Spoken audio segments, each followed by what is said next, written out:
Een tal dieken bij Raad in Boarsterhem is uitsletten dat het krijgen maar een lek in een gasleiding in een stuk graaide bij het dorp. Het lek ontstier van de morgen een kwartier zon heen. Het gas spuitte erbij wel zo'n 1520 meter de loft in.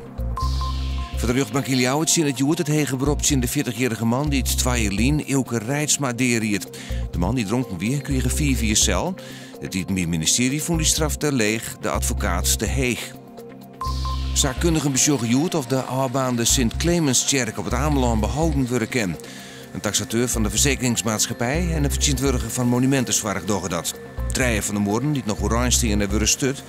De wet de komende tijd de katholieke diensten op het eiland houden worden kennen. De lawaai in de Meldij in Drachten kennen verder met haar een toekomstplan. De regie is akkoord met een extra investering van €600.000 voor de nijbouw. Het extra geld werd beroept om het snijgebouw van beide partijen energiezuiniger te maken. Joen en vannacht winterse buien en een temperatuur van om 0 graden hinnen. Morgen sneeuwbuien, een temperatuur van 4 graden en een matig onkrachtige noordwestenwind.